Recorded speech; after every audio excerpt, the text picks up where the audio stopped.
This episode is brought to you by Progressive Insurance. Do you ever find yourself playing the budgeting game? Shifting a little money here, a little there, and hoping it all works out?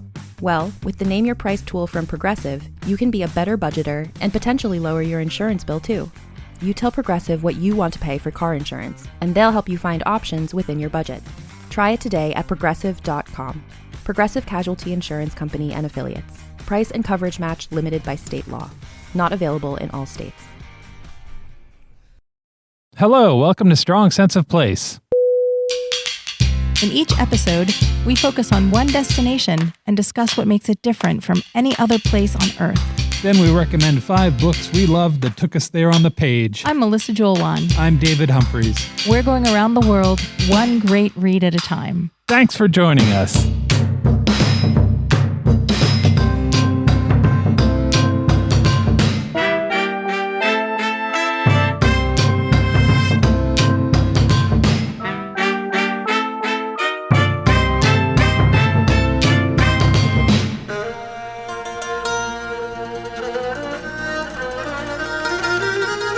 Welcome to Season 3, Episode 32 of Strong Sense of Place.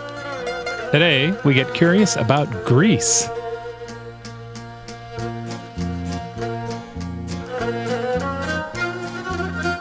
I've had a crush on Greece for a really long time, and I can't believe we haven't been there yet. Yeah. I remember you talking about wanting to visit Greece 25 years ago, maybe longer. I went to school in Syracuse, New York. Yeah. And there's a fairly large Greek population there. And every year they had a Greek festival. Syracuse. Yes. Yeah. I guess it's evident from the name. I mean, not necessarily, but it goes along.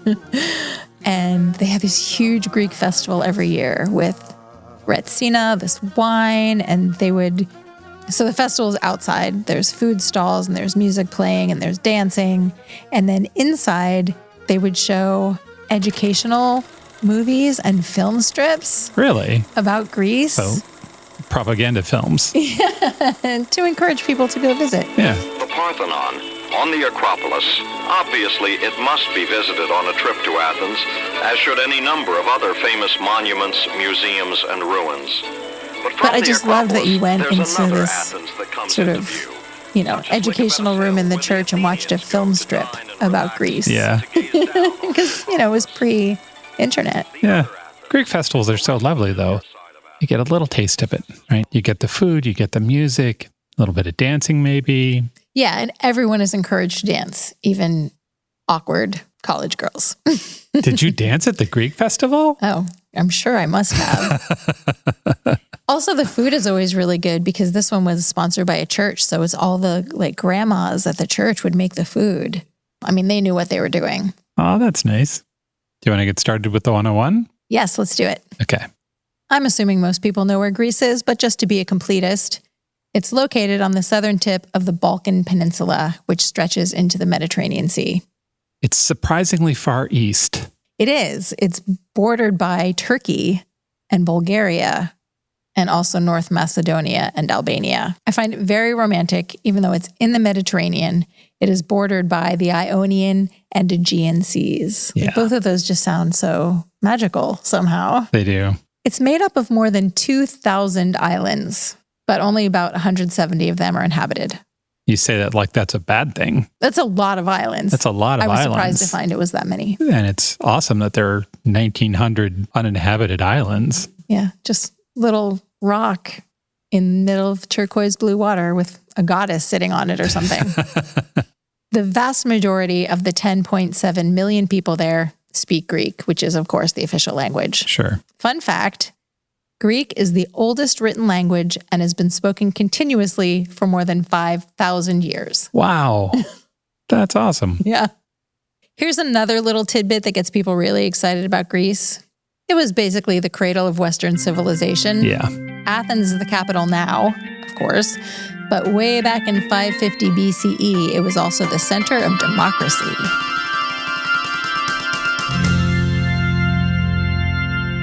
Nice.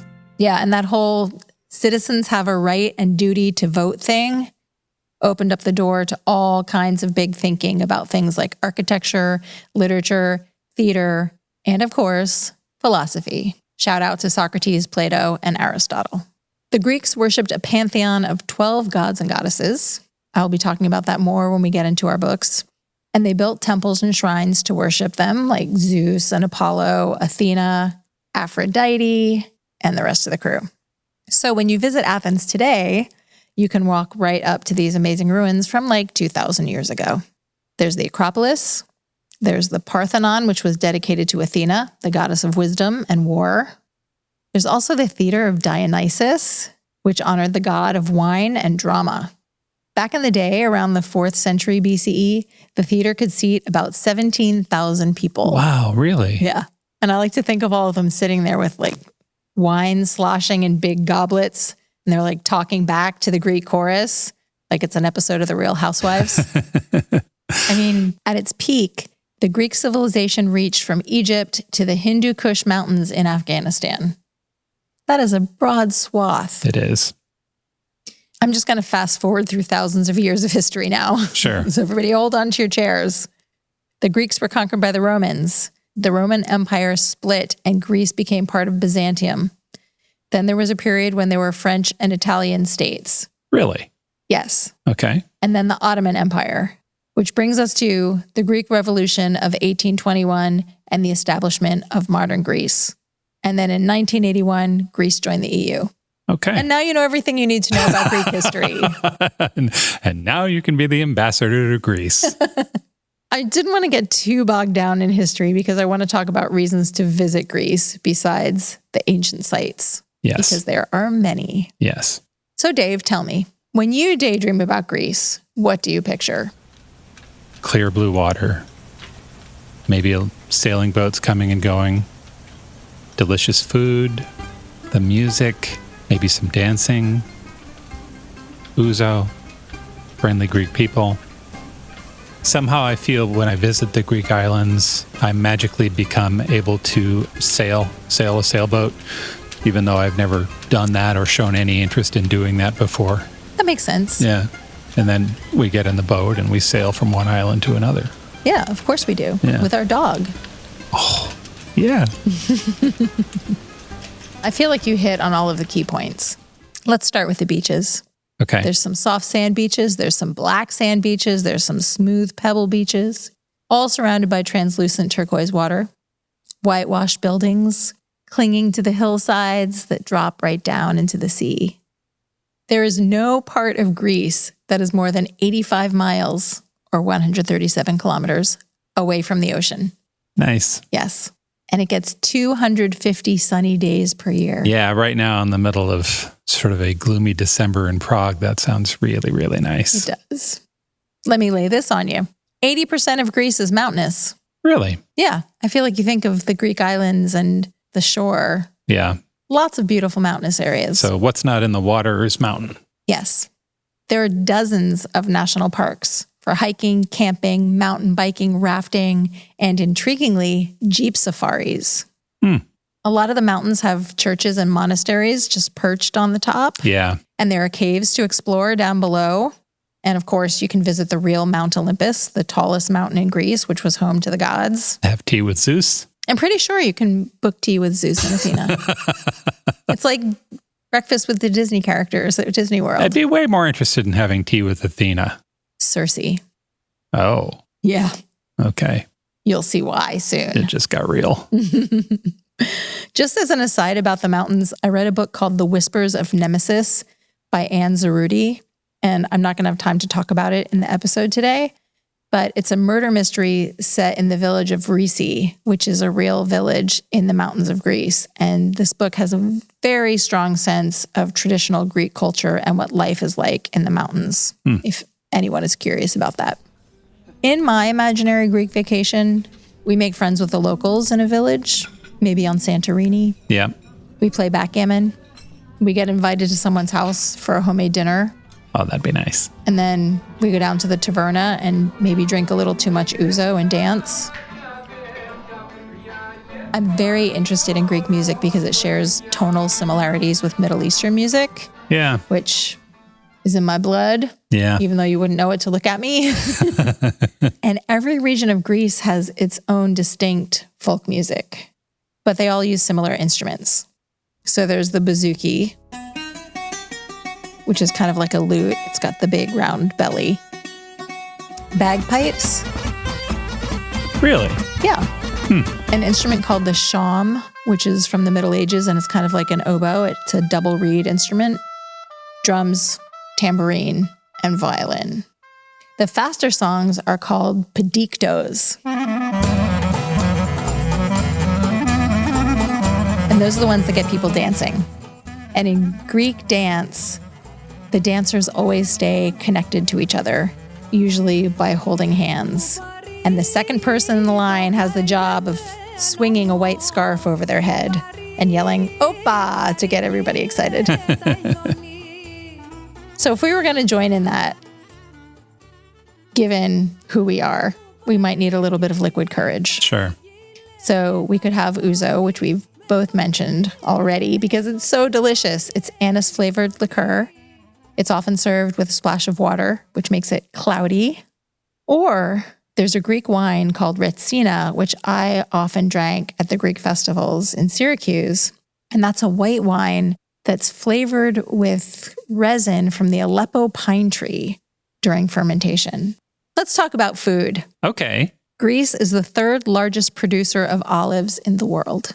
What are the other two? Spain and Italy. That makes sense. Yeah. All the great places for food and sun. Yeah. I mean, why aren't we there right now? What are we even doing with our lives? It's a good question. Okay.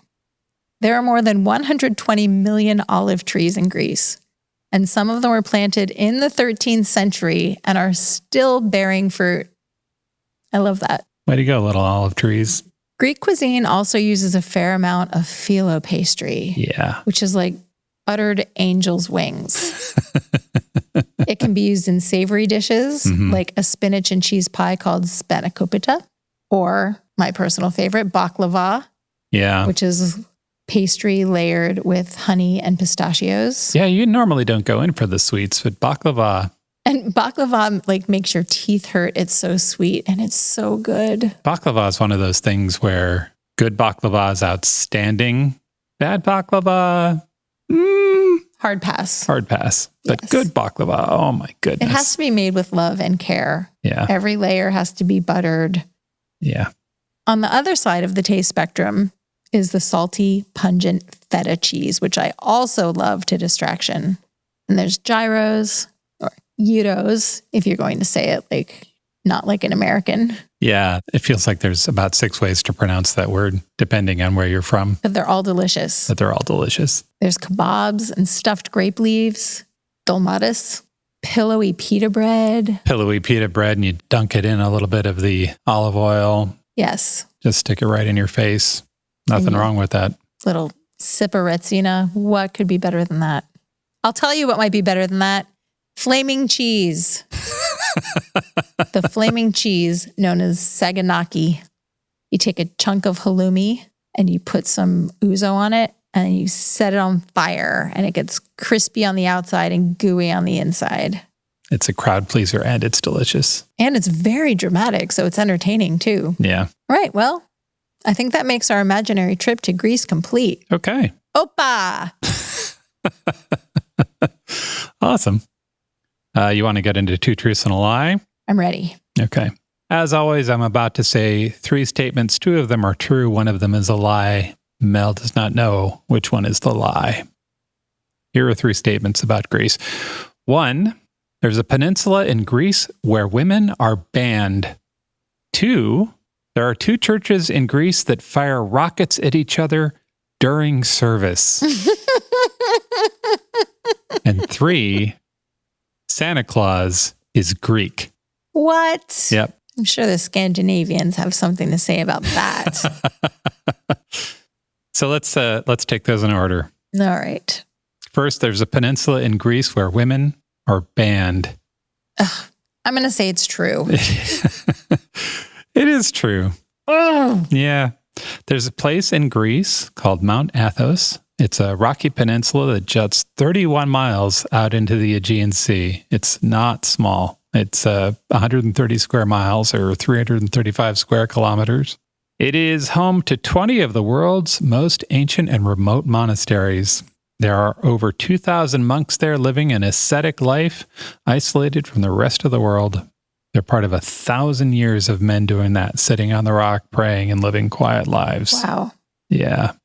To give you a sense of how isolated they are, they haven't adopted the Gregorian calendar there. What? They still use the Julian calendar. Wow. America and the United Kingdom adopted the Julian calendar in 1752. Wow. Also, they didn't update their flag after the Byzantine Empire fell 500 years ago. As a result, Mount Athos is the last place on Earth where anyone lives under the flag of the Roman Empire.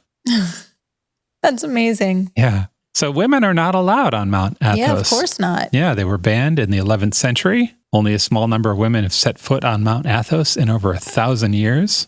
Officially, that number is 12. I'm skeptical. Yeah. Most of the official 12 got there during some kind of crisis, like pirates and plagues and such. The claim is that not having women there ensures celibacy. Sure. I feel like that drastically underestimates people's lust and creativity, Agree. but that's what they're doing. I kind of need a novel about a woman who ended up on Athos because of pirates or plague or both. I got novel ideas coming up right now. Okay, I'm for ready. you. There have been any number of scandals on Mount Athos. Here are 3 things that happened just in the last 10 years. In 2014, police found an embezzler who'd been sentenced to 3 life terms posing as a monk there. No. Uh-huh. That's the heist movie of my dreams. Yeah. In 2017, there was an ongoing dispute about which brotherhood had the rights to one of the monasteries. It went through court. One side won. A bailiff came to boot all the old monks out. One of the monks decided the way to advance his cause was to throw a Molotov cocktail at the bailiff. No way. He got 20 years. Oh my gosh. Yeah.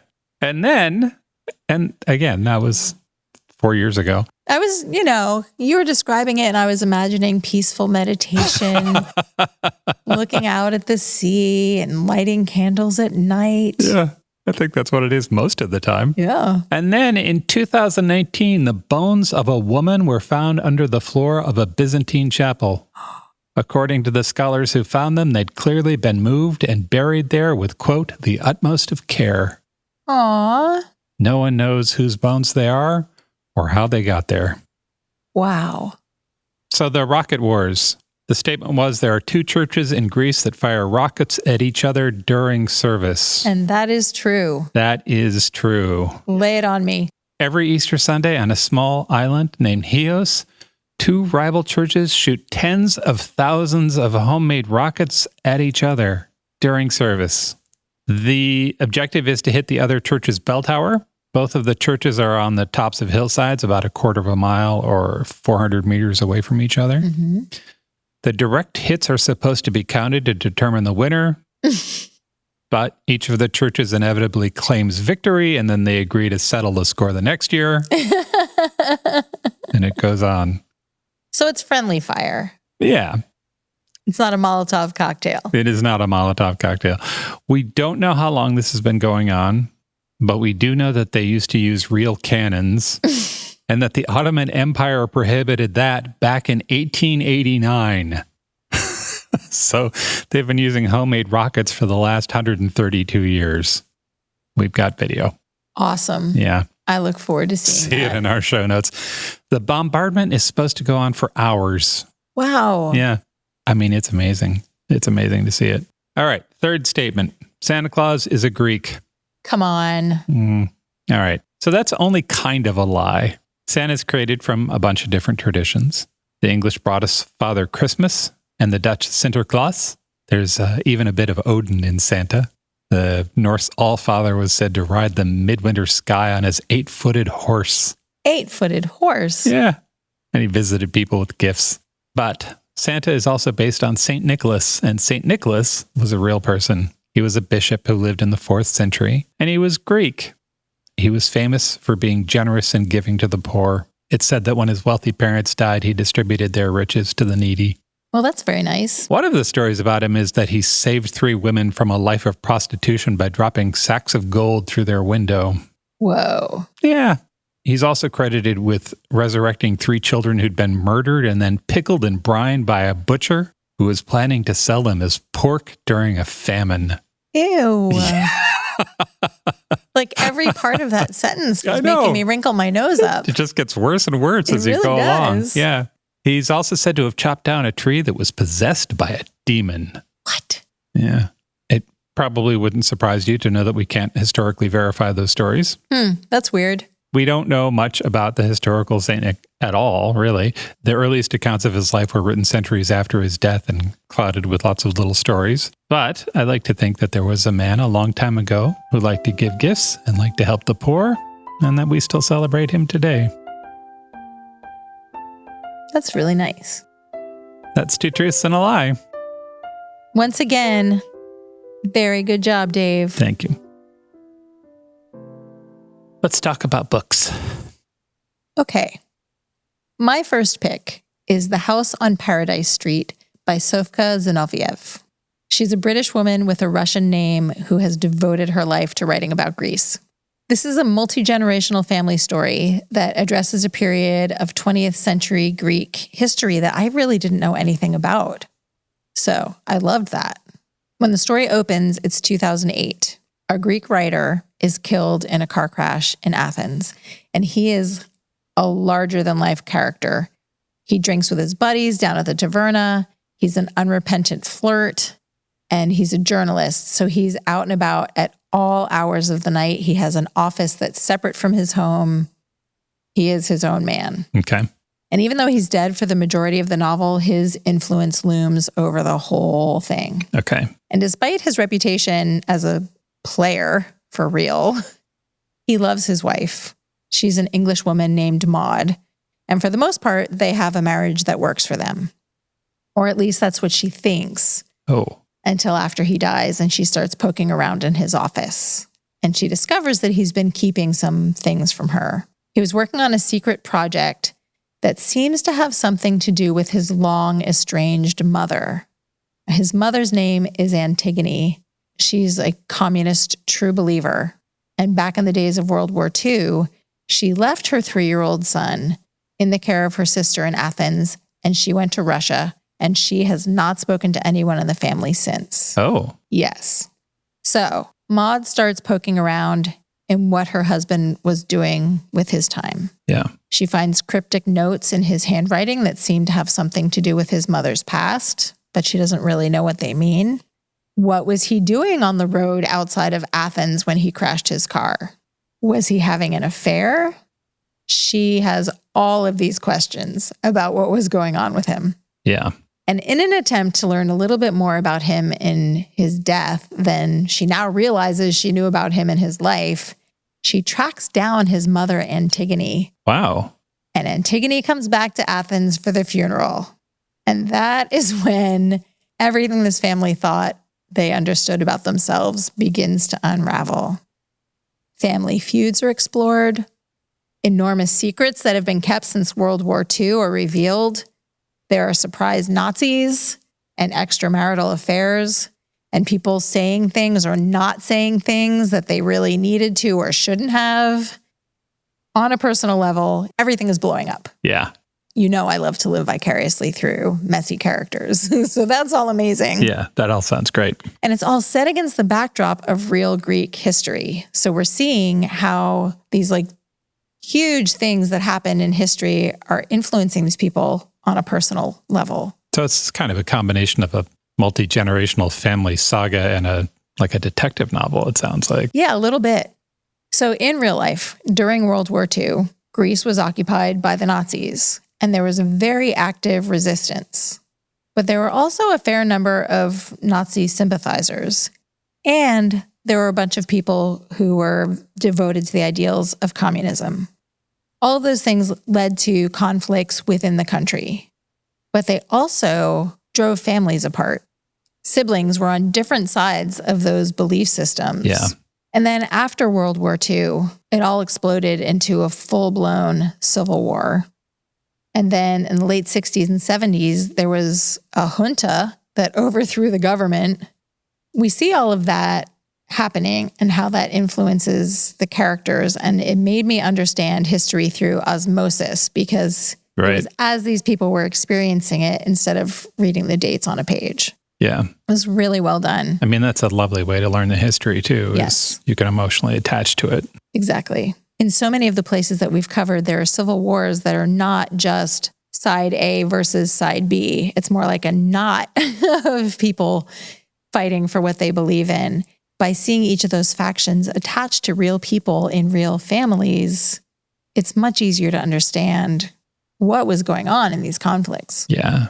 I mean, it's always more complicated the closer you get to it, right? By now, it should be clear that this is not a white and gold and blue Greece of beach vacations and yachting. Right. This is not your yummy vacation read. Right. But the author has a real gift for describing scenes that put me right into them when I was reading. And she does include a lot of lush details about the food, the weather, and the scenery. So I did feel very much like I was in Greece when I was reading this book. But it's the Greece of people who live there, not a vacationer's experience. The family's house in Athens has an outdoor staircase with a lemon tree that is very significant to Maud, and this is how it's described. The lemon tree dominates our yard. It was planted by Aunt Alexandra's father in the 1920s when he built the house, and it now reaches to our first floor windows, the fruit ripening almost all year round. In the spring, the building is flooded with the blossom's intoxicating scent. The fire escape descends to the courtyard at the back of the house, alongside, almost inside the tree, so you can reach out to pick a lemon or take a leaf to crush and sniff the citrus tang. That's nice. The story also gave me a really interesting peek inside how Greek families work. Even in the modern era, intergenerational families live together in the family home. So the past is still very much alive right alongside the present. I have to admit, this book almost lost me in the middle. Oh. It dragged just a little bit, and the darker details about World War II and the Civil War were kind of bringing me down a little bit. Yeah. But I held on, and I'm really glad that I did because the author really stuck the landing. It answers all of the questions that you have about what was going on with the different characters. And despite the darker things that they touch on, because again, World War II story, Yeah. there's a real sense of peace and optimism at the end that I really liked. It felt realistic, but also had a little buoyancy to it. That is The House on Paradise Street by Sofka Zinoviev. My first book is Middlesex by Jeffrey Eugenides. This is a book about a character, Calliope Stefanidis, who discovers at the age of 14 that she is a them. She is intersex. She does not fit typical binary notions of gender. From 14 onwards, she primarily identifies as a he, so I'm going to use that pronoun. The exploration of how this occurred starts 2 generations prior in a little Greek village around 1920. Her grandparents were also brother and sister. Yeah.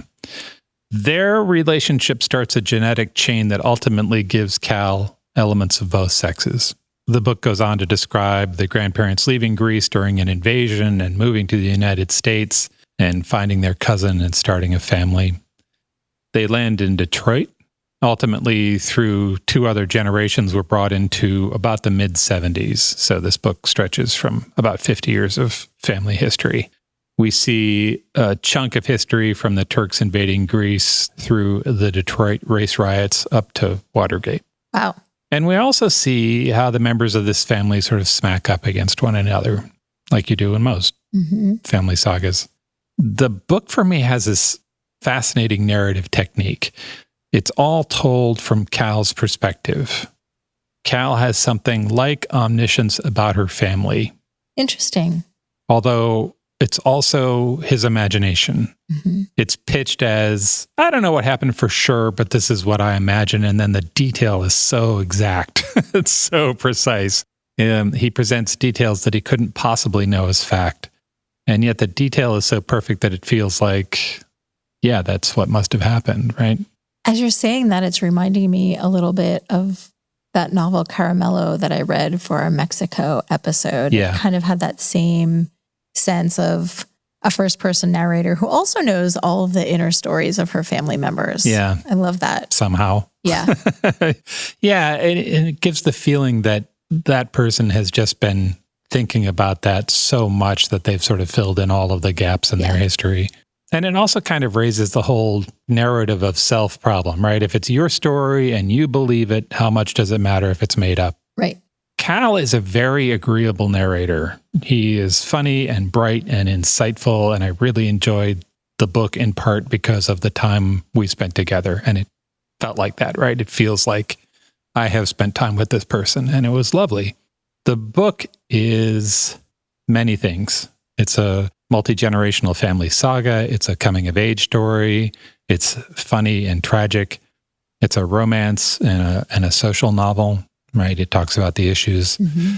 The author is exploring what it's like to be in the complicated middle between male and female, Greek and American, past and present, what it means to be fluid between those things, particularly as Cal is growing up. His awkward adolescence is just heartbreaking, and he recovers from it, which just makes it a nice full arc. And it all ends up feeling like a very deep answer to the question, what makes you so different? You know, it's like he's posed that question and he's like, well, we need to start in 1920. As a reader, you can sort of take on that exercise as extra credit, right? Mm-hmm. Why let Cal have all the fun of making up what your family members thought and did. Middlesex also has a quote which I love and found illuminating at the time. I first read this book, I think in 2005, 2006. And this quote, I don't know, every once in a while you read something and it just lands in your head and it just stays there. And this had that effect for me. I'll read it to you. This will also give you an idea of Cal's voice. Emotions, in my experience, aren't covered by single words. I don't believe in sadness, joy, or regret. Maybe the best proof that language is patriarchal is that it oversimplifies feeling. I'd like to have at my disposal complicated hybrid emotions, Germanic train car constructions, like, say, the happiness that attends disaster, or the disappointment of sleeping with one's fantasy. I'd like to show how intimations of mortality brought on by aging family members connects with the hatred of mirrors that begins in middle age. I'd like to have a word for the sadness inspired by failing restaurants, as well as for the excitement of getting a room with a minibar. I've never had the right words to describe my life, and now that I've entered my story, I need them more than ever. I just can't sit back and watch from a distance anymore. That's amazing. Isn't that lovely? I want to read that book right now. That paragraph inspired an ongoing conversation between Mel and I about how good English is at describing emotion. I maintain that it is not very. Mel argues that I'm not giving it enough credit. And we've been talking about that for 15 years now. Yeah. I maintain that better languages for emotions include music, and for the right audience, cartooning, and maybe video. And all of that is because of layering, right? You can say one thing and shade it with something else. I do that with writing by just sticking a whole bunch of words together with hyphens between them. The Germanic train constructions we were talking about. I am in very, very solid company in thinking this is a good book. Like, I feel a little silly saying, hey guys, this is a good book. Entertainment Weekly, the Los Angeles Times, the New York Book Review all put this on their Best Books of 2002 list. It was a finalist for the National Book Critics Circle Award. And in 2003, it won the Pulitzer Prize. So, but now it has your endorsement, so it's really arrived. Get Eugenides on the phone. He's finally made it. Some award-winning books have a certain stiffness to them, the sense that the writer was aiming for greatness somehow. This is not that. Middlesex is very readable. It's inviting. I would also say this book also has a strong sense of Detroit. David Kippen of the San Francisco Chronicle wrote, among so many other things, this praiseworthy, prizeworthy yarn succeeds as a heartbroken mash note to the Detroit of Eugenides' birth, the city whose neighborhoods he sometimes appeared to love, as he loves his characters, less for their virtues than for their defects. Any book that can make a reader actively want to visit Detroit Must have one honey of a tiger in its tank. That's Middlesex by Geoffrey Eugenides. My next pick is Circe by Madeline Miller. Oh, I've been wanting to read that forever. Yeah. So I have a really sizable hole in my education where knowledge about Greek mythology should be. I vaguely remember reading a book about mythology for kids in like 3rd grade when I went through this phase of checking out nonfiction books from the library like a maniac. I read the biography of Harriet Tubman like 8 times or something. I was super into nonfiction for kids. Whenever the subject of mythology comes up on Jeopardy, I'm just completely lost, which is how I gauge if I know enough about a topic or not. So even though everyone was raving about this book in 2018, I put it on my TBR and I just never got to reading it. It's described as an adaptation of various Greek myths, including the Odyssey, and it's told from the perspective of Circe, who is a witch. The witch aspect was very compelling to me, but I guess I kind of thought it was going to be one of those homework books. You know what I mean? Like you would be glad to have read it, but it would be work. So I never got really excited about picking it up. I'm here to say that I was 100% wrong about this book. Yeah. And I now fully understand why everyone was losing their minds about how great it is. I loved this book so much. It's lively and totally engaging and wickedly darkly funny. And at the end, I had hot tears running down my face. I never expected that to happen. It was one of my favorite reading experiences of the year. So let's talk about the story. Okay. That's a lot of buildup. I stand by every word I just said and more. So let's talk about the story. Okay. It's told in the first person from Circe's point of view, and we meet her when she's a child. A strange, observant, intelligent child. And like most of us, she just wants to be loved, but she's bullied by her siblings and dismissed by her parents. She's not pretty enough. She's not powerful enough. She's just not enough. Yeah. And that's because her dad is the Titan Helios. Oh. In Greek mythology, the Titans were former gods who were overthrown by Zeus and the Olympians. So there are colossal chips on the shoulders of these characters. Her parents and her siblings make it really clear that they think she doesn't measure up. I was getting some Jane Eyre vibes in there. Yeah, I can see how you would. Yeah. You know I love that. Yeah. So Circe grows up and she realizes that she does have special powers after all. And if she can cultivate them, she will be a very powerful sorceress. This makes Zeus extremely anxious and he banishes her to a deserted island.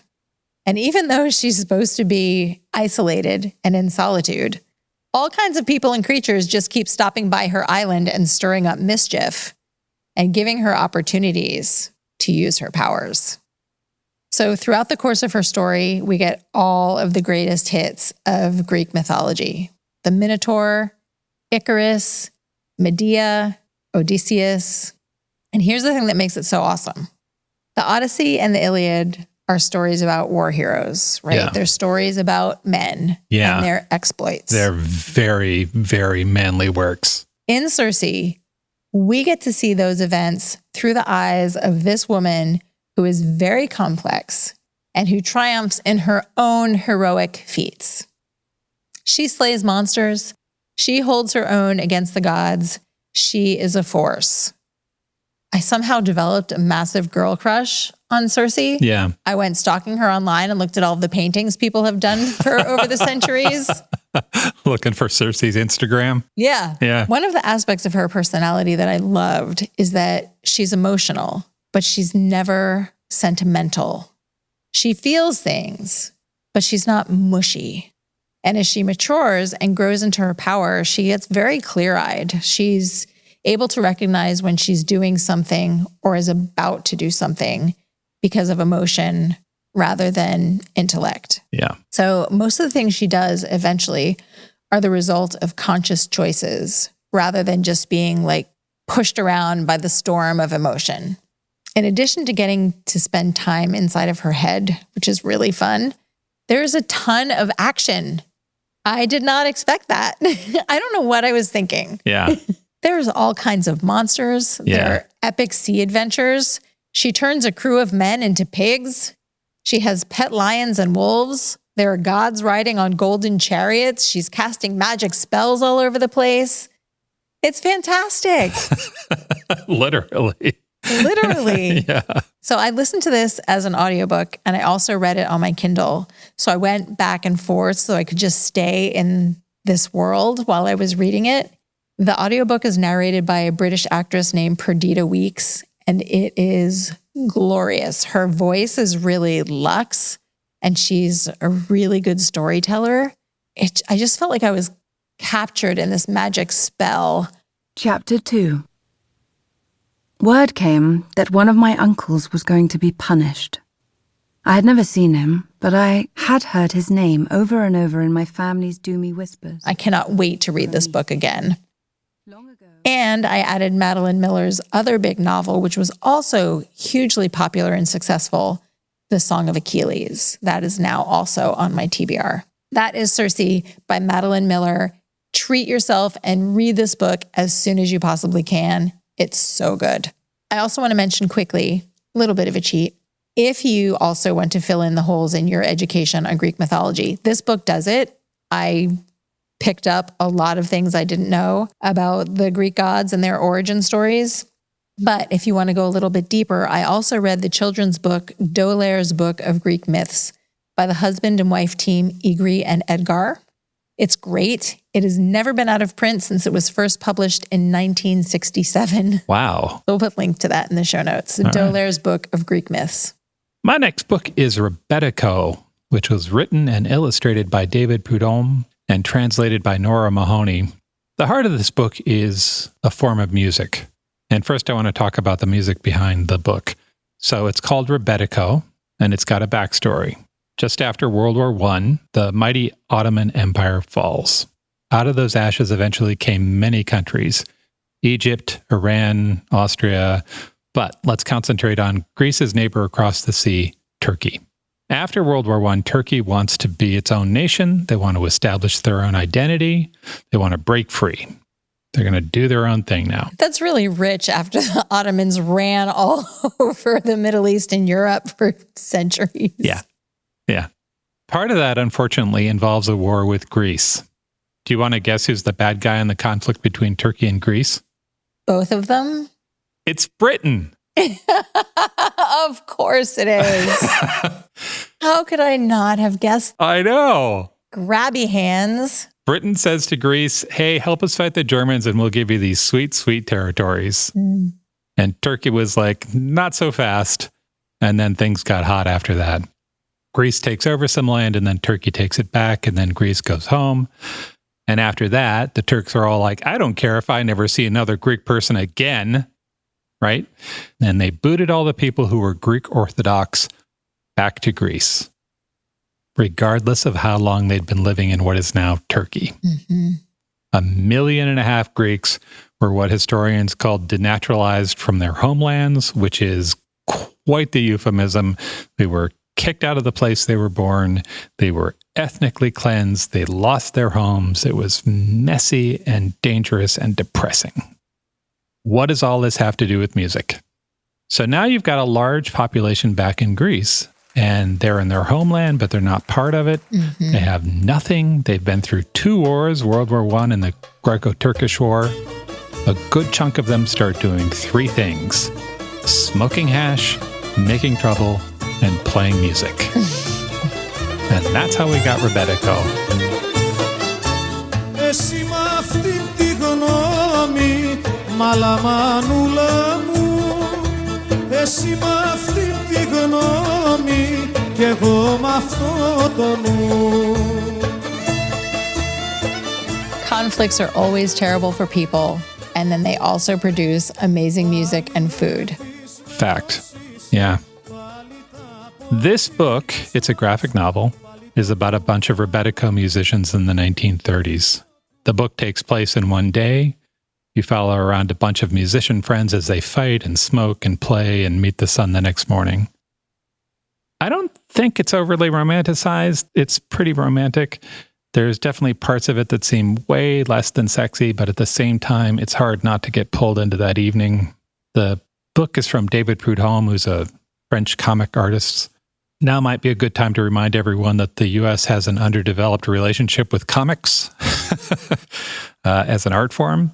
Every other culture on Earth has more mature content in its comics. If you're interested in why, you can look up the Comics Code Authority. They regulated the content of comics in the United States from 1954 until the 2000s. Until the 2000s? I didn't realize it stretched that long. I didn't either. Wow. I was thinking like mid-70s, people started rebelling against it. And that's true. They did. But it wasn't until the 2000s where comics companies were finally like, yeah, okay, we don't need to do that anymore. Wow. So that's almost 50 years. It was a form of self-censorship that the comics industry used to ease the fears of alarmists in the 50s. The code included things like, and this is a quote from the code, "In every instance, good shall triumph over evil and the criminal punished for his misdeeds." So if you want to know why comic book movies feel like morality plays, that's why. There it is. Anyway, this is a comic book for adults. The criminals are not punished. The themes are dark. And it's lovely. It's really a beautiful work. The art is like graceful and mature, has a illustrated sense to it. The story is focused on these wildly imperfect characters. I feel like it gave me a real sense of who they were and what their problems were and how difficult it was living with their anger and their exile. And at the same time, it's hard to think that spending an evening in their company wouldn't have been just glorious. Yeah. Just awesome. 1936, Greek islands, the songs, the dancing, the food. Yes. Getting chased by the cops, the sun coming up the next morning. Sign me up. Right? Big adventure. Yeah. The book was awarded the best graphic novel of 2010 by Lire, which is a French literature magazine, which again gives you a sense of the cultural difference there. Reading this while you're sipping an Ouzo and listening to Rebetiko in the background would make for just a lovely, lovely evening. And it would definitely make you want to get over to Greece. It's Rebetiko. It's written and illustrated by Paul Prudhomme.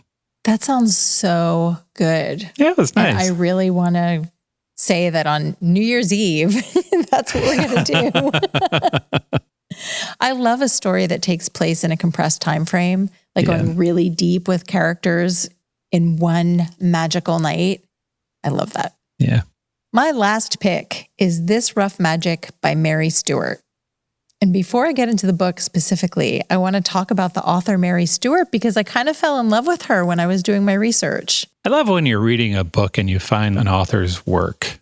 You know what I mean? You're reading something and you really enjoy it and you kind of turn the corner on what else have they got? Yeah. And there's this whole world that kind of opens up for you. Yeah, and I was familiar with her name, but prior to this, I had not read any of her books. And now I think they're going to be a go-to when I need a comfort read, but I'm getting ahead of myself. Okay. She was born in England in 1916, so she was just coming to adulthood when World War II started. And she met her husband, Frederick, in 1945 at a VE Day dance, and they were married a few months later. So he came home from the fight, met a nice girl at a dance, and they got married. Yeah. That's nice. And then later he was knighted, so she officially became a lady, although she never used the title herself because she felt like it was too much. Here's what I love about her in terms of her professional output. Okay. She's credited with creating the romantic mystery genre that gives equal weight to both parts of the story. So her mysteries are packed with suspense and lots of suspects and twisty plots. And the process of solving them gives her heroine a look at the true character of the hero. So they fall in love while they're solving the case. Oh, that's nice. But her heroines are not just arm candy for the heroes. Her women are very adventurous, always well-educated, poised, and they are not afraid to stick their noses into messy situations and come out swinging. These are girls with moxie.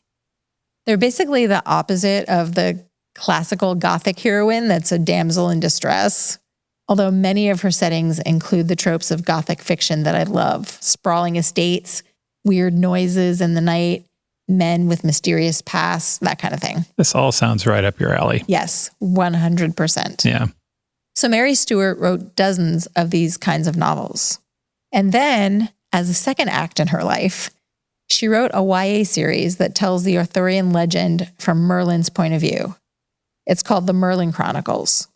And according to the story, her publishers were freaking out that she wanted to do this because she was known for these romantic mysteries. And suddenly she's like, I'm going to write a YA series about King Arthur. But she persevered, and the books were bestsellers throughout the 1970s and 80s. So she triumphed. Right Stuck on. to her guns and triumphed. Good for her. When she died in 2014, she was 98 years old. Wow. Yeah. She'd written 20 novels, a volume of poetry, and the Merlin Chronicles. And altogether, she sold more than 5 million copies of her books. Oh, good for her. I know. I feel so proud of her. I don't even know her. She set most of her mystery romances in England, but many of them also take place in travel destinations like Spain, France, Austria, and the Greek islands, which brings us to this book, This Rough Magic. Some listeners might recognize the title as being from a line in Shakespeare's The Tempest, and some of the characters in the book also share names with characters in The Tempest. But this is not heady stuff. This is the dreamy, over-the-top, fun novel that will make you want to book a trip to Greece as soon as possible. There's a sprawling, shadowy Gothic mansion, a secret cave and underground cellars, a deadly fight on a boat in a storm, a missing diamond ring, a possible murder, romance, trickery, and this is the best part, a magical dolphin. A magical dolphin? A magical dolphin. Wow. I mean, at this point, does the plot even matter? I suppose not. Okay, here's the setup, just in case anyone cares about what these people are actually doing in all of these things. Okay. Lucy Waring is our heroine, and she is a struggling actress in London. Her latest show is closed, and she doesn't know what to do with herself. So she goes to visit her sister in Corfu, which, by the by, is the alleged location for The Tempest. Her sister is married to a very wealthy husband who owns several large houses on the island, including one that he's rented to an iconic stage actor who retired under mysterious circumstances. Lucy is just getting settled on the island when strange things start to happen. 2 islanders mysteriously drowned, and she's drawn into a perilous mystery that puts her at odds, or does it, with the famous actor's son, a talented but enigmatic but compelling musician. So all of these interpersonal hijinks and the investigation into the deaths are set against the backdrop of Corfu and Greece in the late 50s or early 1960s. And this is when nearby Albania was a communist country with closed borders. And it's only about 20 miles across the water from Corfu to Albania. On a clear day, you can see it. Yeah. So there's smuggling, and there's red fear, and there's the tension that comes from having communists right there when they have just gone through World War II. And as I mentioned earlier, there was the Civil War in Greece. So there's a lot of political upheaval happening in the background. Yeah. And that comes into the story a little bit. So it is grounded in reality a tiny bit. I don't want to say anything more about the plot because it's a hoot. I listened to this as an audiobook, and there were times when I was walking in the park and I would whoop and snort out loud at what was happening in the story. Mary Stewart's descriptions of the scenery and the weather, the water, the beaches, the breezes, the ancient ruins, all fantastic. Very transportive, really well done. They run right up to the edge of being too much, but they stay on the side of being just right. And my notes say, quote, "The ending is bonkers and fantastic." I loved it. I don't know if I can say that it's a good book if we were going to objectively judge these things. Right. But I can say that I enjoyed it 1,000,000%. And if I need a pick-me-up, I will definitely read more Mary Stewart. Just pure escapist fun that transported me to Greece. That is This Rough Magic by the indomitable Mary Stewart. Those are 5 books we love set in Greece, Plus a couple extras. plus a couple extra. I know a joke about Greece. What is it? So this ancient Greek playwright splits his pants and he walks into the tailor shop and the tailor looks up at him and says, "Euripides?" And the playwright looks back and says, Eugenides? That is terrible. Is that awful? Oh, it's so bad. I love it. This is our last episode of Season 3. We will be back with Season 4 in early 2022, and you can expect a few mini episodes in the meantime. If you like what we're doing, now's a good time to join our Patreon. I highly recommend it. Yeah, because our patrons get to vote on what destinations we cover in Season 4. That's true. This is a great way to let your voice be heard. If you are listening to an episode and you're like, boy, I really wish they would cover blah, blah, blah. Yeah. Joining our Patreon is a great way to let us know that. Also, if you want to ensure that we're going to be around for Season 4 or 5 or 6, there is that. That would be lovely too. Help us out. You can get to our Patreon by going to strongsenseofplace.com/support, and that'll redirect you over there. Once you're a member there, you get access to a bunch of bonus goodies we've been sharing with our patrons. Talked about some books that didn't make it into the podcast in little mini episodes. We did a little short story recording that I really like. There's so many things we learn while we're preparing for the show that we don't have time to put into the podcast. And all of that bonus stuff is available on Patreon. Yeah. Plus, you get to hang out with our other sexy, sexy patrons. So, strong push. Please do it. If you enjoyed the show, give us a hand. Thank you so much for joining us for Season 3. It's really fun for us to have all of you to share in our curiosity about these amazing places in the world. And it's such a gift to get your emails and tweets and Instagram. Thank you so much for being part of our world. Thanks for listening, and we'll talk to you soon.